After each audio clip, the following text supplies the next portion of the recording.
అనుకున్న పనులు జరగడానికి బ్రహ్మశ్రీ గోరుగుంట్ల సురేష్ బాబు గారిచే వారాహి పాశుపత హోమం.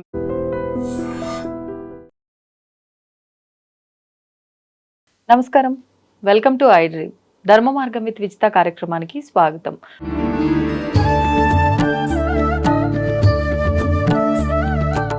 నమస్కారం గురుజీ. నమస్కారం విజిత. గురుజీ, ప్రతిదానికి ఒక పద్ధతి ఉంటుంది అంటూ ఉంటారు పెద్దవాళ్ళు. అంటే ముందుగా భోజనం వడ్డించే ముందు మనం భోజనం పెట్టుకుంటున్నప్పుడైనా కూడా ఒక ఆర్డర్ అనేది ఉంటుంది. పద్ధతిగా అలా ప్లేట్ని చక్కగా ఒకదాని తర్వాత ఒకటి వడ్డించుకొని తినాలి, అన్ని వడ్డించుకున్న తర్వాతే తినడం, నమస్కారం చేసుకొని తినడం ప్రారంభించాలి అంటూ ఉంటారు. ఒకసారి దాని గురించి అసలు ఎలా ఉండాలి మనం వడ్డించుకునే ఆ కంచం అనేది, ఎవరికైనా వడ్డించినా సరే మనం తినేటప్పుడు వడ్డించుకున్నా సరే దాని గురించి వివరించండి. యా దేవి సర్వభూతేషు శక్తి రూపేణ సంస్థిత నమస్తస్యై నమస్తస్యై నమస్తస్యై నమో నమః. ఓం శ్రీ బెజవాడ కనకదుర్గాదేవ్యై నమః. అన్నపూర్ణమ్మ, బెజవాడ కనకదుర్గమ్మ అంటే అన్నపూర్ణ, కాశీ అన్నపూర్ణ అంటాం. అన్నం తినడం అంటే మనం ఏదో మెకానికల్గా ఆకలేస్తుంది కాబట్టి తింటున్నాం అని అనుకుంటున్నాం. కాదు, ప్రతి మనిషి కూడా ఒక ఆర్డర్ ఉంది. మనం నిద్ర లేవగానే మనము బెడ్ కాఫీ తాగుతారు కదా వీళ్ళంతా. బెడ్ కాఫీ తాగే వాళ్ళకి అందరికీ కూడా ఆ పాచి లోనకి వెళ్ళిపోతుంది, వైరల్ ఇన్ఫెక్షన్స్ తొందరగా వస్తుంది. సో జంతువులకు మాత్రమే ముఖం కడుక్కోకూడదు అని రూల్ పెట్టాడు దేవుడు. ఎందుకంటే వాటి నుంచి వచ్చేటటువంటి సిక్రిషన్స్ ఉంటాయి, పళ్ళ నుంచి కొన్ని గ్రంథులు యూజ్ చేస్తాయి, వాటికి ఏం కావు. మానవుడికి వచ్చే సెక్రెషన్స్ ఈ యొక్క ముఖం కడుక్కొని ఆ తర్వాత మాత్రమే చెల్లతో పళ్ళు పుచ్చిపోతాయి, లోపల పేగులు తొందరగా పాడైపోతాయి. అది ఎలాగో ఆ మనిషి ఎందుకు స్నానం చేస్తాడమ్మా?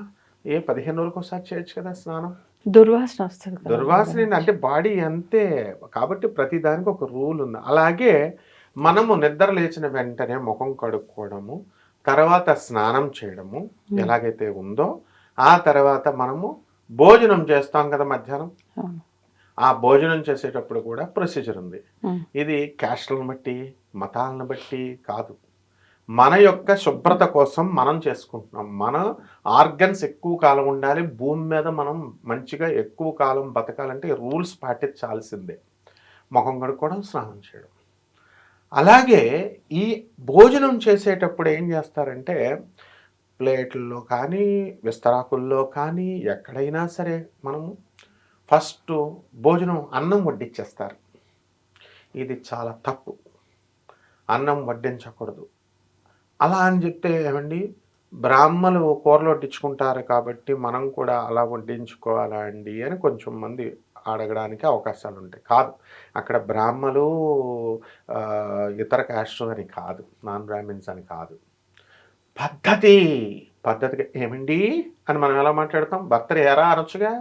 ఏమండి అంటే పూర్వకాలంలో రాజులు శ్రీకృష్ణుడు ఏమనేవాడు? రాధగారు అని పిలిచేవాడు. అంతేగాని రాధా ఇలా రావే, వసేవే ఇలా రావే అని అనలా, తంతుంది రాధమ్మ తల్లి. So there is a rule for everything అనమాట. ఈ భోజనం దగ్గర కూడా మొట్టమొదట రైస్ పెడితే ఏమిట్రా అంటే అక్కడ యమదూతలు ఉంటారు, అవి అట్రాక్ట్ అయిపోతాయి. అంటే ఆయుర్దాయం మనకి తక్కువ అయిపోతుంది. ఇది తెలుసుకోవాలి. మనం భూమి మీద ఎక్కువ కాలం బతకాలంటే ఫస్ట్ కూరలు వెయ్యాలి. ఎందువల్లనండి గురుగారు అంటే పిండం అయిపోతుంది అనమాట. భోజనం ఎక్కువ ఫస్ట్ గోధుమ పిండి కానీ రైస్ కానీ ప్లేట్లో పెట్టుకుంటాం కదా పిండ ప్రధానాలు చేసినప్పుడు, శ్రాద్ధ కర్మలు చేసినప్పుడు. పిండం పెట్టగానే ఇప్పుడు క్లాస్ రూమ్ పిల్లలకి చూపించగానే క్లాస్ రూమ్, చాక్ పీస్, పుస్తకాలు చూడగానే, కుర్చీలు చూడగానే క్లాస్ రూమ్ అట్మాస్ఫియర్. అలాగే ఈ యొక్క పూజా గది, మరి అక్కడ చూడు కోయిదోర్లు వాళ్ళకి మామూలుగా జ్యోతిషాలు చెప్పేటటువంటి వాళ్ళంతా కూడా పటాలు వరుస పెట్టేస్తారు. ఒక మంచిగా ధూపం గీపం వేసి సాంబ్రాణి అని పెట్టగానే అద్భుతమైనటువంటి వాసన చూసి డివైన్ అట్మాస్ఫియర్ వచ్చేసి బ్రహ్మాండంగా వాళ్ళు కస్టమర్ హ్యాపీగా ఫీల్ అవుతాడు. అదే నన్ను ఒకసారి ఒకడు జాతకానికి చెప్పమంటే హోటల్కి రారా అన్నాను. బ్యాంక్ లోన్లకి వాటికి ఏజెంట్లు కూర్చుంటారు కదా, అక్కడ హోటల్లో మీటింగ్లు చేసేసి వెళ్ళిపోతారు. అలా హోటల్ చెప్తే ఇదేంటండి గురుగారు, ఇక్కడ హోటల్లో జాతకం ఏంటండి, అట్మాస్ఫియర్ ఉండాలండి. అయితే అక్కడెక్కడో మరి ఎక్కడ దగ్గరగా ఉన్నో నియరెస్ట్ ప్లేసు అక్కడ రా అంటే ఎన్విరాన్మెంట్ అండి అన్నాడు. సరే, ఒక అతను జాతకం చెప్తుంటే మన ఫ్రెండే, వాళ్ళు హోటల్ గదుల్లో చెప్తారు కదా, హోటల్ గదిలో చెప్తే నా స్టూడెంట్ ఆస్ట్రేలియాలో ఉంటుంది ఇప్పుడు ఒక అమ్మాయి. శ్రావణి అని. ఆ అమ్మాయి ఏం చేసిందంటే అతను జాతకం చెప్పినప్పుడు లాడ్జ్లో పరుపు మీద కూర్చొని మామూలుగా ల్యాప్టాప్ పెట్టి చేస్తుంటే ఆ పిల్ల వెంటనే ఫోన్ చేసి వాళ్ళ బాబాయ్కి, బాబాయ్ ఇదేంటి ఇక్కడంతా ల్యాప్టాప్ పెట్టి ఒక రూమ్లో కూర్చొని లాడ్జ్లో చెప్తున్నారు, ఒక దేవుడి ఫోటో లేదో సాంబ్రాణి లేదంటే. అంటే దిస్ ఇస్ కాల్డ్ ఎన్విరాన్మెంట్. కంగారు పడుకోమ్మా, ఆయన మంచి ఆయన, బాగా చెప్తారు. క్యాంపులు వెళ్ళినప్పుడు శంకరాచార్యుల వారు కూడా క్యాంపులు వెళ్ళినప్పుడు లాడ్జుల్లో హోటల్లో దిగి అక్కడ ఏం చేస్తారు, శంకరాచార్యుల వారు రోజు చంద్రమౌళేశ్వర స్వామి పూజ చేస్తారు. ఎవరైనా సరే మఠం వెళ్ళినప్పుడు పీఠం కూడా తీసుకెళ్తాం. సో ఇక్కడ environment plays a vital role here. ఆ విధంగా ఈ ఎన్విరాన్మెంట్ ఎప్పుడైతే రైస్ వేసేస్తామో వెంటనే యమదూతలు, చిత్రగుప్తుడు, యమభటులు వీళ్ళు అట్రాక్ట్ అయిపోతారు దానికి. మనం పిలవకుండానే వాళ్ళు వచ్చేస్తారు. మన ఆయుర్దాయం, వాళ్ళు అటెండెన్స్ ఇచ్చారంటే మన ఆయుర్దాయం తగ్గినట్టే లెక్క. కాబట్టి ప్రతి పూట కూడా అన్నపూర్ణే సదాపూర్ణే శ్లోకాలు చదవడం కాదు, ముందు కూరలు వేసి తర్వాత పచ్చడి, పప్పు ఇవన్నీ వేస్తాం కదా, వేసిన తర్వాత భోజనం పెట్టిన తర్వాత భోజనం డైరెక్ట్ తినడం కాదమ్మా, ఆకలి వేసిందని చెప్పేసి కొంచెం బయట ఒక్క మెతుకు బయట పడినా కూడా వీడికి ఎన్ని మెతుకులు బయటపడతాయో కౌంట్ చేస్తుంది అన్నపూర్ణమ్మ తల్లి. అన్ని రోజులు వీడికి పెనాల్టీ వేస్తుంది. అందువల్లనే నేను చెప్పేది very authoritative information. Annapurna trust, Annapurna Bhavan కాశీలో ఇప్పటికి కూడా ఆయన బ్రతికున్నాడు. ఆయన మన గురువుగారు అనమాట. ఆయన అన్నపూర్ణ ఇప్పుడు కాశీ వెళ్ళిన వాళ్ళు అందరూ కూడా అన్నపూర్ణ ట్రస్ట్లో భోజనం చేస్తారు. తమిళ ఆయన అనమాట. మొత్తం వేసుకొని ముස්සలు ఆయన. ఒక్క మెతుకు పడితే మనం విసిరేస్తాం కదా, ఆయన అది తీసుకెళ్ళి లోపలికి తీసుకెళ్ళి అన్నంలో కలుపుతాడు ఆయన. అంటే అన్నపూర్ణమ్మకి అంత రెస్పెక్ట్ ఇవ్వాలి మనం అన్నానికి. అలాగే బ్రహ్మార్పణమస్తు అన్నారు దీన్ని. ఇవేమో మంత్రాల్లాగా మనం సిగ్గుపడుతూ మంత్రార్పణమస్తు, గాయత్రి దేవతార్పణమస్తు అంటే హిందూ మతం పూజలు చేస్తున్నాం అనుకొని పిల్లలు పాపం వాళ్ళు తెలియదు పాపం. ఇప్పుడు మంత్రం ఎందుకు చదువుతామమ్మా? బాయ్, ఒక స్టూడెంట్ వచ్చినప్పుడు వందే మాత్రం ఎందుకు స్కూల్లో చదవాలి? ఫస్ట్ ప్లెడ్జ్ ఎందుకు చేయాలి? Why one should do a prayer and why should he recite this national anthem? That is the procedure అనమాట. సో ఆ విధంగా ప్రొసీజర్, భోజనం చేయడానికి ప్రొసీజర్ పెట్టారు మన ఋషులు. అందువలన ఎప్పుడైతే ఆ యమభట్టులు వచ్చినటువంటి దోషం నల్లిఫై చేయడం కోసం, ప్యాసిఫై చేయడం కోసం ఈ యొక్క దైవ నామాన్ని స్మరించుకోమన్నారు. అంతేగాని వీడేదో మనం వెంకటేశ నమో శ్రీనివాస అనగానే ఆయనకి ఏం లాభం ఏం కలగదు, మనకు కలుగుద్ది. ఆ యమభట్టులను ఆయన తోలుతాడు, ఆ యొక్క దోషాన్ని ఆయన నల్లిఫై చేస్తాడు.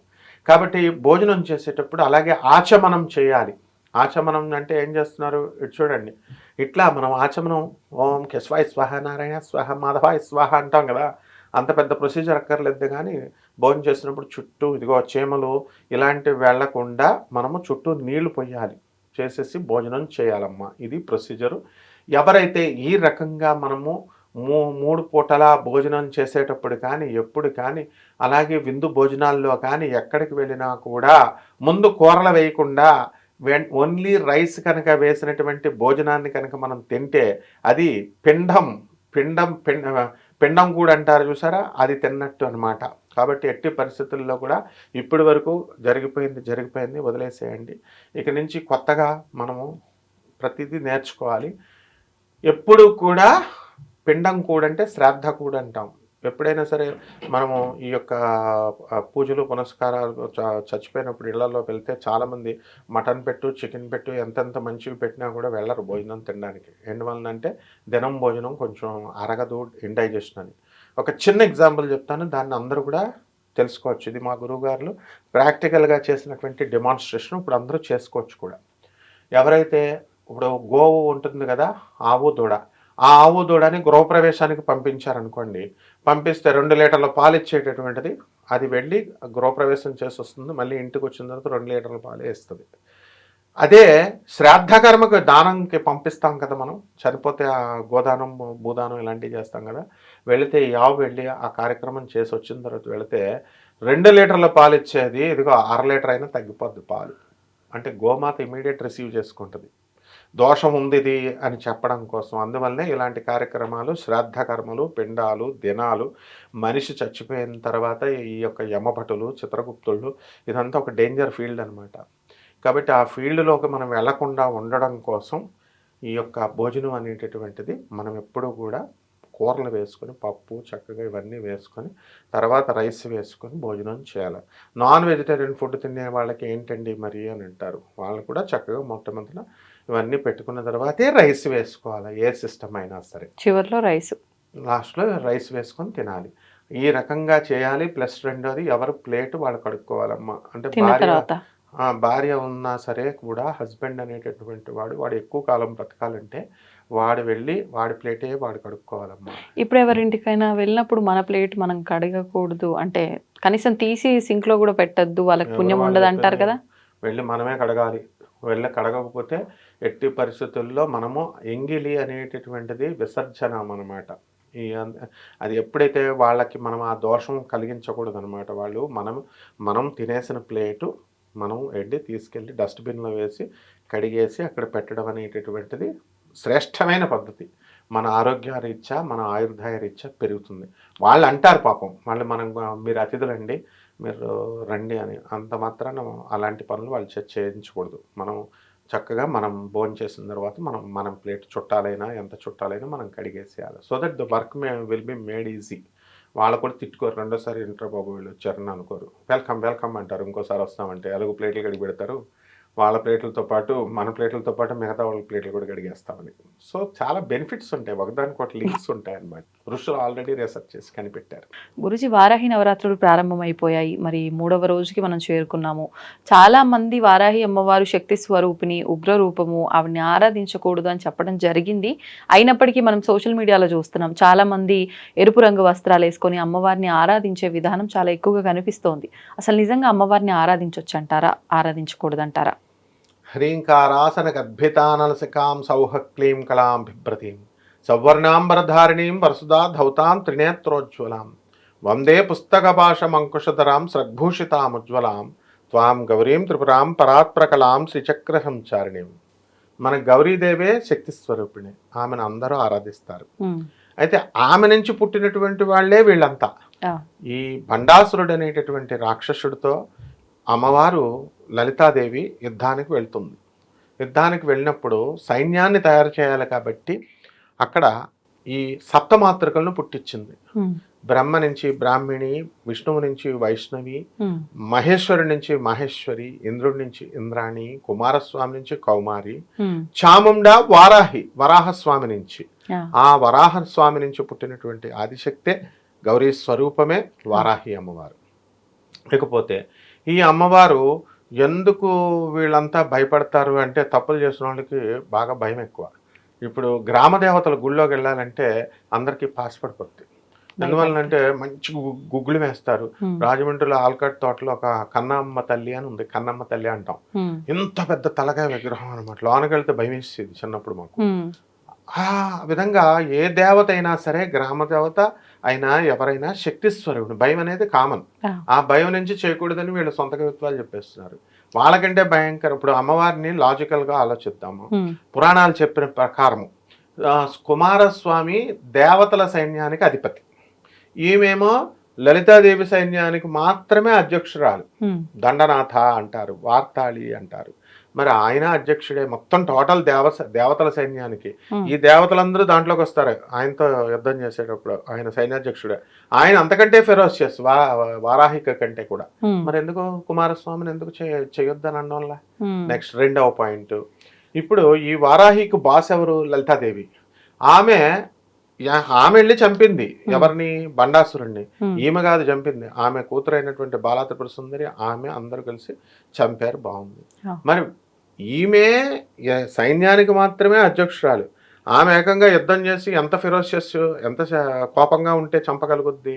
మరి ఆమెను పట్టుకుని శాంత స్వరూపిణి అంటారు, ఈమెనేమో ఉగ్రస్వరూపిణి అని బ్యాడ్ నేమ్ చేస్తారు. వీళ్ళు ఏదో మహాపండితుల్లాగా 2 స్లోగన్స్ తయారు చేశారు. ఎలా తయారు చేశారంటే, ప్రత్యంగిరా పంచన ఉండకూడదు, పంచన పూజ ప్రత్యంగిరా పూజ చేసేవాడు పంచనంట పక్కన ఉండకూడదట. కొత్తగా తయారు చేశారు. వారాహి అమ్మవారు పూజ చేసేవాడు వాకిట్లో ఉండకూడదు, వాడి వాకిట్లోకి వెళ్ళకూడదంట. మంచిది, శుభం. అందువల్ల వీళ్ళే తయారు చేసేసి ఇక అమ్మవారిని బ్యాడ్ చేసేస్తారు. యుద్ధం చేసేసారు. తర్వాత యక్షిణీల గురించి వీళ్ళకి ఏదో తెలిసినట్టు వాళ్ళు కూడా అది కూడా క్లారిఫికేషన్ ఇచ్చేస్తున్నాను. మనకి 7 అప్పర్ వరల్డ్స్, 7 లోయర్ వరల్డ్స్ ఉన్నాయి. అంటే ఊర్ధ్వలోకాలు అంటే ప్రమోషన్ లోకాలు, సకారాత్మక శక్తి అంటే divine energy, positive energy, cosmic energy, ఇవన్నీ నకారాత్మక శక్తి కింద నెగిటివ్ ఎనర్జీస్ అంటారు కదా. ఫస్ట్ ల్యాండ్ మీద ఉన్నాం మనం మానవులం, భూలోకము. రెండో లోకము భువర్లోకం. ఇది అర్థ అయితే భువర్లోకమేమో అట్మాస్ఫియర్. దాంట్లో ఉండేవాళ్ళు యక్షగంధర్వ కిన్నెర కింపురుషులు, అందుకని వాళ్ళ దేవతలు అన్నారు. వాళ్ళని పట్టుకొని వాళ్ళ కూడా దెయ్యాలు, భూతాలు, ప్రేస ఆత్మలు అంటారు. మరి తప్పు కదా. ఇప్పుడు ఇకపోతే సరే, వీళ్ళందరూ చెప్తున్నారు కదా, వీళ్ళ ఎవరైతే పూజలు చేయరో, వారాహి అమ్మవారి యొక్క పూజలు చేయరో, వాళ్ళ స్థలాలు కనుక ఎవరైనా కబ్జా చేస్తే, వాళ్ళ స్థలాలు కనుక రేట్లు పెరగపోతే, అందులో ఎవరైనా రియల్ ఎస్టేట్ వాళ్ళు ఉంటే వాళ్ళకి బిజినెస్లు రావు. ఎందుకనంటే అమ్మవారు, వారాహి అమ్మవారు ఎవరంటే అమ్మ భూదేవత. ఆవిడ వరాహస్వామి ఉన్నాడు కదా, హిరణ్యాక్షుని చంపాడు. ఆ హిరణ్యాక్షుడు ఏం చేశాడు, భూమిని గుండ్రంగా చుట్టేసి సముద్రం అడుగుని పెట్టేస్తే విష్ణుమూర్తి వరాహస్వామి అవతారం ఎత్తాడు, హిరణ్యాక్షుని చంపాడు, భూమిని తీసుకొచ్చి విడుదల చేశాడు. ఆయనలో ఉన్నటువంటి ఇంటర్నల్ ఎనర్జీయే లక్ష్మీదేవిని వారాహి. ఆ అమ్మవారు లక్ష్మీదేవిని వద్దనుకుంటున్నట్టే. వారాహి అమ్మవారు సాధన ఎవరైతే చేయనంటారో ఆయన వాళ్ళంతా కూడా లక్ష్మీదేవిని వద్దనుకున్నట్లే. నీకు ఇంకొకటి కూడా చెప్తాను చక్కగా. ఎవరైతే తిరుపతి వెళ్తున్నారు కదా అందరు కూడా, తిరుమల తిరుపతి దేవస్థానంకి వెళ్ళిన వాళ్ళు అందరూ కూడా వెంకటేశ్వర స్వామి అనుగ్రహం వస్తుంది అనుకుంటున్నావా? ఎవరికి, అందరికీ రాదు.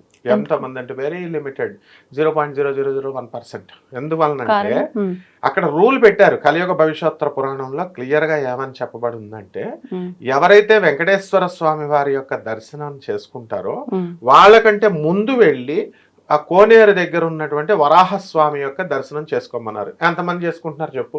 ఈ గ్యాంగ్ అంతా అక్కడ మళ్ళీ అక్కడ నుంచి ఉంటారు. ఆ కోనేరు కూడా సరిపోదు, టీటీడీ హడిలిపోద్ది ఆ జనం అక్కడికి వెళ్తే. అంతకంటే ఇంకా గొప్ప విషయం ఏంటంటే, కింద అలివేలు మంగాపురం ఉంది కదా, అక్కడ కూడా ఇక్కడికి వెళ్ళిన సగం మంది జనం వెళ్ళరు. అంటే అమ్మవారి అనుగ్రహం లేకుండానే వెంకటేశ్వర స్వామి ఇచ్చేస్తాడు వీళ్ళకి. తాట తీస్తారు అమ్మవార్లు. ఎవ్వరు కూడా ఇంట్లో, ఇప్పుడు బంధువులు వెళ్తారు, బంధువులు వెళ్తే మన అతను ఇంటి యజమాని మనవాడైనా ఇంటి యజమానురాలులో ఆమెను కాదని ఇతను బంధువులను రానివ్వలేడు. ఇంపాసిబుల్. ఏదో ఒకసారి 2 సార్లు రానివ్వగలుగుతాడు. అటువంటి తిరుపతి వెళ్ళి ఎవరైతే వరాహస్వామి దర్శనం చేసుకోలేదో అటువంటి వాళ్ళకి ఫలితం రాదని కలియుగ భవిష్యోత్తర పురాణంలో శ్రీనివాసుడే క్లియర్ గా చెప్పాడు. ఈ భూమంతరిని విడుదల చేసిన తర్వాత వరాహస్వామి ఏం చెప్పాడంటే, చక్కగా శ్రీనివాసుడు వచ్చి నన్ను తిరుపతి కొండను అడుగుతాడు. అడిగితే ఏమంటాడంటే, నేను ఇస్తాను కానీ మరి నాకేంటి లాభం అంటాడు. స్వామి, నాకు తిరుపతి వచ్చేటటువంటి వాళ్ళందరూ ఆ ఫలితం మీరు ముందు మిమ్మల్ని దర్శనం చేసుకోవాలి, తర్వాతే నా దగ్గరికి రావాలి, అప్పుడే ఫలితం ఇస్తున్నాను స్వామి అన్నాడు. మరి ఎవ్వరూ ఇవ్వట్లేదు కాబట్టి ఆ ఫలితాన్ని ఇప్పించేటటువంటిది ఎవరో తెలుసా? తన భర్త అయినటువంటి వరాహస్వామి దర్శనం చేసుకోకపోయినా పోర్లే బిడ్డలు ఆ లైన్లో నుంచోలేక 48 గంటలు చచ్చిపోతున్నారు, 24 గంటల స్నానాలు అవి లేకుండా టీటీడీ భోజనాలు పెడుతున్నా, పాపం వాళ్ళకి ఫలితం ఇద్దాము. ఇప్పుడు చూడు, 10,500 కళ్యాణ ప్రోగ్రాంలు ఇవి జరుగుతున్నా దొరకట్లేదు వాళ్ళంతా మన బిడ్డలు వీళ్ళు అని అమ్మవారు వారాహి అమ్మవారు రికమెండేషన్ చేస్తే ఆ తిరుపతి వెంకటేశ్వర స్వామి వరాహస్వామి దర్శనం చేసుకోకపోయినా వెంకటేశ్వర స్వామి చేసుకున్నంత ఫలితాన్ని, తిరుపతి యాత్ర ఫలితాన్ని ఇప్పించేదే వారాహి. అటువంటి తల్లిని పట్టుకొని చేయొద్దంటారు వీళ్ళు పిచ్చోళ్ళు. కాబట్టి ఎట్టి పరిస్థితుల్లో ఎవరికైతే భూములు తగాదాలు, భూ కబ్జాలు చేశారు, భూములు రేట్లు పెరగట్లేదు, మనం భూములు కొందామంటే అవతల రేట్లు ఎక్కువ చెప్పేస్తున్నాడు, లిటిగేషన్స్, కోర్టు వ్యవహారాలు, భూ సంబంధమైనవి, ఇవన్నీ పెండింగ్ లో ఉండిపోతాయి వారాహి అమ్మవారి సాధన చేయకపోతే. ఈ అమ్మవారిని పెనతల్లి, సవతి తల్లి అని చెప్పిన ఆయనేమో హాస్పిటల్ పాలైపోయాడు ఆయన.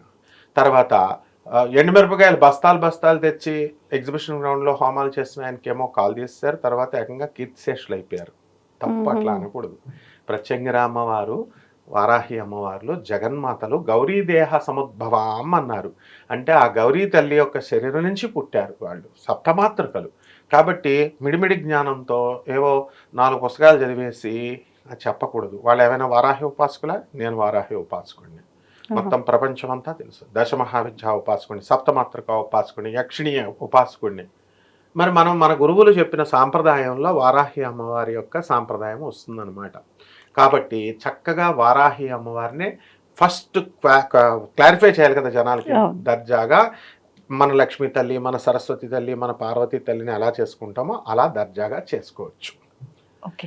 మరి ఇప్పుడు ఆల్రెడీ ప్రారంభం అయిపోయాయి. ఇప్పటి వరకు చెయ్యొద్దేమో అనే ఆలోచనలో ఉండి చెయ్యని వారు ఈ చివరి రోజులైనా చెయ్యొచ్చు అంటారా? మిగిలిన ఈ 5 నుంచి 6 రోజులు. ఎస్, ఇది కూడా చెప్తాను. ఇప్పుడు మన భద్రకాళి దేవస్థానం వరంగల్ ఉంది. అక్కడ ప్రొద్దున ఒక అలంకారం, సాయంత్రం ఒక అలంకారం చేస్తున్నారు. బాగుంది. ఏమిటి తెలుసా అలంకారం? కపాలిని మార్నింగ్ కపాలం, భగమాలిని, సింహి, మహేంద్రి, అబ్బా అద్భుతమైన పేర్లు. మరి ఏమన్నా మేకల్ని కోళ్ళని కటింగ్లు చేస్తున్నారా? చేయట్లా. శాకంబరి అమ్మవారు కూరగాయలు తీసుకొచ్చి అలంకారం చేసి వరంగల్ అంతా పుష్పాలు పెట్టి శాకంబరి ఉత్సవాలు చేసుకుంటున్నారు. ఈవెన్ ఎక్కడైనా సరే చూడండి, శాకంబరి నాన్ వెజిటేరియన్ కూరగాయలు ఆకుకూరలతో చేస్తారు. అలాగే ఇప్పుడు మనకి చైత్రమాసంలో శ్రీరామచంద్ర ఇది చైత్రమాసంలో మనకి వసంత నవరాత్రులు చేస్తాం. అప్పుడు దుర్గాదేవికి చేస్తాం. ఆశ్వీజ మాసంలో దుర్గా నవరాత్రులు, శరన్నవరాత్రులు అంటాం, అది కూడా అమ్మవారికి చేస్తాం. అలాగే ఆషాఢమాస శుక్లపక్షమి పాడ్యమి నుంచి నవమి వరకు వరాహి నవరాత్రులు చేస్తాం. అలాగే మాఘమాసంలో శుక్లపక్ష పాడ్యమి నుంచి మనకి నవమి వరకు శ్యామల నవరాత్రులు చేస్తాం. ఈ 4 same rules, same everything same. అయితే ఈ యొక్క మరి దేవి నవరాత్రులు ఏం చేస్తున్నామండి, ఎవరు ఏమండి 9 రోజులు చేయలేకపోతున్నామంటే లాస్ట్ 3 రోజులు జాయిన్ అవ్వండి. లేకపోతే ఏమండి 3 రోజులు కూడా చేయలేవండి అంటే 1 డే మూలా నక్షత్రంలో జాయిన్ అవ్వండి. లేదా అష్టమి దుర్గాదేవి, మన బెజవాడ కనకదుర్గమ్మ దేవస్థానం నిజరూప దర్శనం ఇస్తాం. అప్పుడు మిగతా అలంకారాలు మహిషాసురమర్దిని, త్రిపుర సుందరి, అన్నపూర్ణ అన్నీ చేసి దుర్గాదేవిని మాత్రము అష్టమి రోజున చేస్తాం. అలా చేయొచ్చు. కాబట్టి ఆఖరి 3 రోజులు వీళ్ళు వారాహి అమ్మవారికి చేసుకోవచ్చు. ఏ విధంగా చేయాలండి అని అంటే, చక్కగా ఎర్రని వస్త్రం ఒకటి అమ్మవారికి వీళ్ళు కట్టుకొని అమ్మవారికి చక్కగా చేసుకునే వాళ్ళు ఎరుపు రంగు ప్రతిబింబించాలి. ఆ తర్వాత ఈ యొక్క అమ్మవారికి కలశాన్ని మామిడాకులు, తమలపాకులు పెట్టి చక్కగా పసుపు కొమ్మలు ఇంపార్టెంట్. అమ్మవారి పటానికి పసుపు కొమ్మలు వేయాలి, కలశానికి కూడా పసుపు కొమ్మలు వేసి చక్కగా అమ్మవారిని మనం ఒక తెల్లని గుడ్డ వేసి దానిపైన జగన్మాత అయినటువంటి వారాహి అమ్మవారిని పెట్టి ఆ పసుపుతో వినాయకుడిని తయారు చేసి ప్రతిరోజు కూడా తర్వాత ఈ యొక్క నవగ్రహాలని, అష్ట దిక్పాలకుల్ని, పంచలోక పాలకుల్ని స్మరించుకోవాలి. స్మరించుకొని వారాహి అష్టోత్తరం దొరుకుతుంది, లలిత అష్టోత్తరం ఉంది. లలిత అష్టోత్తరంతో అమ్మవారి వారాహికి చేసుకోవచ్చు, లేదా వారాహి అష్టోత్తరంతో చదువుకోవచ్చు, లేదా వారాహి మంత్రం ఓం వారాహి అయి నమః అని చదువుకోవచ్చు. అమ్మవారి బీజం గ్లౌం ఓం గ్లౌం నమః అన్న చదువుకోవచ్చు. ఆ విధంగా ఈ వారాహి అమ్మవారు మనకి చక్కగా ఆశ్రిత కల్పవృక్షం, కామధేనువు, ఆ బెజవాడ కనకదుర్గమ్మ తల్లే వారాహిగా వచ్చింది. అందువలన ఆ జగన్మాతని మనము పసుపు కొమ్మలంటే ఇష్టం కాబట్టి ఎవరైతే వారాహి అమ్మవారి యొక్క ఆరాధన చేస్తారో వాళ్ళకి సౌమంగల్యం చాలా గట్టిగా ఉంచుద్ది. అంటే భర్తలు తాగేసిన వాళ్ళ కిడ్నీలు పోకుండా రక్షిస్తుంది, వాళ్ళ లివర్లు పోకుండా రక్షిస్తుంది. మరి డాక్టర్లు ఇప్పుడు 1,00,000 రూపాయల బిల్లు లివర్ ట్రాన్స్ప్లాంటేషన్కి వెళ్ళమని చూద్దాం. 50 లక్షలు లేనిదే డాక్టర్ చేస్తాడా? హాస్పిటల్లో ఫస్ట్ బిల్లు లేనిదే రాణిస్తారా? కానీ మన వారాహి అమ్మవారు బిల్లు లేకపోయినా ఏమి లేకపోయినా పూజ చేసుకోవడానికి రాణిస్తుంది. ఇక్కడ దేవాలయాల కాన్సెప్ట్ వచ్చేస్తుంది. మళ్ళా ఇంట్లోనే చేసుకోవాలి, దేవాలయాలు వద్దు తల్లు అని చెప్తున్నా వీళ్ళు దేవాలయం ఉందా అండి అంటారు. ఇప్పుడు ఉన్నటువంటి దేవాలయాలన్నీ కూడా వారాహి అమ్మవారి స్వయంభూ దేవాలయాలు కాదు. ఎక్కడా కూడా ఏ పీఠంలో కూడా అమ్మవారు వెలిసింది కాదు. అమ్మవారు ఎక్కడరా అంటే కాశీ మహాక్షేత్రంలో అమ్మవారు వారాహి గ్రామదేవత. కాశీకి గ్రామదేవత డ్యూటీ ఏంటమ్మా, రాత్రులు పిశాచాలు రోగాలు రాకుండా రాత్రులు తిరుగుద్ది అని నమ్మకం మనకి. పగలు తిరగదా అండి అంటే ఆమె పగల ఎక్కడైనా పడుకుంటుందా? శ్రీ మహావిష్ణువు ఎప్పుడైనా, ఇప్పుడు మనం ఆషాఢ మాసం వచ్చింది, ఆషాఢ మాసంలో శ్రీ మహావిష్ణువు పడుకుంటాడు, తన డ్యూటీ శివుడికి ఇస్తాడు, అందుకని శివుడు పరిపాలిస్తాడు. మళ్ళీ మనకి ముక్కోటి ఏకాదశి వచ్చినప్పుడు అప్పుడు లేస్తాడు అంటాం. పడుకోవడం అని కాదు, అక్కడ డ్యూటీస్ ఎక్స్చేంజ్ చేసుకుంటారు ఇద్దరు. సో అలాగే వారాహి అమ్మవారు రాత్రులు అందుకని తిరిగింది కాబట్టి మన గురువుగారులో ఒక ప్రముఖ గురువు గారు ఏం చెప్తారంటే, ఆయన చెప్పారంటే ఒక అర్థం పర్థం ఉంది. ఆయన పాపం వేరే ఉద్దేశంతో చెప్పారు.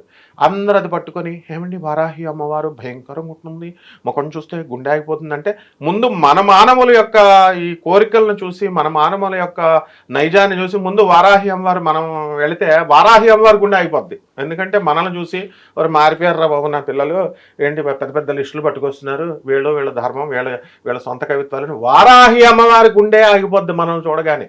ఆమె గుండె మన గుండె ఆమెను చూస్తే కాదు, ఆమె పరమపావని కరుణామయి జగన్మాత. అందువల్ల ఆమెను స్తుతిస్తే పురాణాలు చెప్తున్నాయి. అరే పిచ్చోళ్ళు, కాశీక్షేత్రంలో వినాయకుడు కుమారస్వామి వెళ్ళగానే అక్కడ ఒక వినాయకుడు భక్తుడైనటువంటి ఒక భక్తుడు తన తండ్రి ప్రేతాత్మగా ఉన్నప్పుడు వెళితే వారాహి ఎదురవగానే వారాహిని బుద్ధిమంతుడైనటువంటి వినాయకుడు కీర్తించగానే కరుణామయి అయినటువంటి ఆ తల్లి గౌరీపుత్ర నువ్వు వచ్చావు కమన్ అని ఇస్తుంది. కరుణామయి అని అక్కడ క్లియర్గా చెప్తోంది. కాబట్టి మనం అందరూ ఏం చేయాలంటే అమ్మ, ఆయన ఏం చెప్పారు, అమ్మవారి పాదాలు కనబడుతుందిరా నాయన కిటికీ తీస్తే అని చెప్పాడు ఆయన. డైరెక్ట్గా పాదాలనే చూడాలి అమ్మవారిని. వీళ్ళు దాని కవిత్వాలు చేసేసి అమ్మవారు లావుగా ఉంటుంది, అమ్మవారి మొహం గట్టిగా ఉంటుంది బాగా కూరలతో అని చెప్పేసి, పందిమూతితో కాబట్టి భయం అరుచుకుంటాం భయపడతామని చెప్పేసి అలా చెప్పారు. కాబట్టి అది కాదు, ఇది క్లారిటీ. నెక్స్ట్ అమ్మవారికి ప్రసాదాలు. ఫస్ట్ రోజు ప్రసాదం, సెకండ్ రోజు ప్రసాదం వండి చూపిస్తున్నారు యూట్యూబ్లో. పాయసాన్న ప్రియ త్వక్స్థా పశులోక భయంకరి, పాయసానాన్ని అమ్మవారు వండుకోవచ్చు. లలిత శాస్త్రంలో క్లియర్గా ఇచ్చాం. స్నిగ్ధౌదన ప్రియ, ఆవు నెయ్యను వేయొచ్చు. ప్రసాదాలు ఏమిట్రా వేయాలి అని అంటే, మనం తిరుమల తిరుపతి దేవస్థానం నుంచి అన్ని దేవస్థానాలు స్వామివారికి మనం ఎలా పెడతాం, పాయసాన్నం, పులిహార, చక్ర పొంగలి, తర్వాత ఈ యొక్క దద్దోజనం, అప్పాలు స్వామివారికి మన ఇష్టం అది. కానీ మరి ఏమీ లేని వాళ్ళు నేను ఎలా చేస్తానండి అంటే, చిన్న బెల్లం ముక్క చాలు, అరటిపళ్ళు అక్కడ దొరికినటువంటి సీజన్లో చాలు, అన్నము పెసరపప్పుతో వేసి మనం భక్తిని కొద్దీ నివేదన, అంతేగాని దాన్ని పెద్ద ఎగ్జిబిషన్గా చేస్తూ వంటలు చేస్తూ ఇన్ఫ్లుయెన్సర్స్ కొంతమంది ఈ వారాహి ఫస్ట్ రోజున సెకండ్ రోజున ప్రసాదం అంటే నిజమేమో అనుకుంటారు జనం. సింప్లిసిటీ. ఇది చేయాల్సింది మానేసేసి నైవేద్యం ఇంతే తినాలి ప్రసాదం. మనం భక్తులు పేదవారికి పంచాలి. ఇప్పుడు మనకి తిరుమేచ్చూర్ లలితాంబిగాయ గుడిలో తమిళనాడులో ఎంత చేస్తారో తెలుసా, నవరాత్రుల్లో ఒక పాండ్ అంతా కూడా ఒక సరస్సు అంతా అందరూ తీసుకొచ్చి, మనం బోనాలు పండగ ఎలా చేస్తామో ఆషాఢ మాసంలో అమ్మవారికి, అలా వాళ్ళు పాయసం పోసేస్తారు, ఆవు నెయ్యి పోసేస్తారు. ఆ కొలనంతా నిండిపోద్ది. ఈ యొక్క అమ్మవారు తిరుమేచ్చూరులో ఉన్నటువంటి లలిత అమ్మవారి యొక్క ప్రతిబింబం ఆ పాయసాన్న యొక్క చెరువులో పడి ఆ అమ్మవారిని అందులో చూస్తాం. అది భక్తులకు పంచుతారు పేదవారికి. అది ఆ ఉద్దేశం. కాబట్టి భక్తులు ఎవ్వరూ కన్ఫ్యూజ్ అవ్వకుండా పంచోపచారాలు, అష్టోత్తర శతనామాలు, లేదా మీ గురువులు ఇచ్చినటువంటి ఆ మంత్రాన్ని, ఎవరికి ఇచ్చిన ఈ యొక్క వారాహి మంత్రాన్ని అమ్మవారి ముందు జపించుకోవచ్చు. జపించుకొని పసుపు కొమ్మల దండ పెట్టుకోవచ్చు. తర్వాత దేవీ నవరాత్రులు ఎలా చేస్తామో అలాగే బ్రహ్మచర్యము ఈ 3 రోజులు, నేల మీద పడుకోవడము, తర్వాత చక్కగా ఈ యొక్క ఏసీలు వేసుకోకుండా మామూలుగా సింపుల్గా ఉండే విధంగా అనమాట. నేల మీద పడుకోవద్దంటే ఒంటిపూట భోజనము, సాయంత్రం ఫ్రూట్స్ తినొచ్చు, తర్వాత టిఫిన్ తినొచ్చు. ఈ రకంగా చేసుకుంటే అమ్మ స్థలాలు కోర్టుల్లో ఉన్నాయి బయటకు వచ్చేస్తాయి. గూండాలు కబ్జా చేసిన వాళ్ళు వచ్చి మనస్సు మారిపోయి మనకి తిరిగి వాళ్ళు ఇచ్చేస్తారు. తర్వాత రేట్లు పెరుగుతాయి. ఆ కరుణామయ అయినటువంటి వారాహి అమ్మవారి యొక్క అనుగ్రహంతో సంపూర్ణంగా మనము భూమండలాన్నే ఇచ్చి పాడేశాడమ్మా వామనమూర్తి. ఆ జగన్మాతే భూదేవత. ఆమె అంత కుబేరులు చేస్తుంది. బోల్డ్ సైట్లు వస్తాయి. అందువల్లనే వారాహి దీక్ష చేస్తున్న వాళ్ళు, వారాహి అమ్మవార్లు, మరి ఇదంతా చేస్తున్న వాళ్ళు, తహసీల్దార్లు, ఆర్టీఓలు, వాళ్ళందరూ చూడు 25 ఇల్లులు 30 ఇల్లులు దొరికిపోయారని వస్తూ ఉంటాయి న్యూస్లు. వాళ్ళందరూ ఈ వారాహి అమ్మవారికి చేసి మళ్ళీ ఆ స్థలాలను వాటిని తెచ్చుకుంటారు. సో ఇక్కడ పురాణాలు ఇవన్నీ కూడా దాని మీద తర్కం చేయడానికి అంత పాండిత్యం కలియుగంలో లేదమ్మా.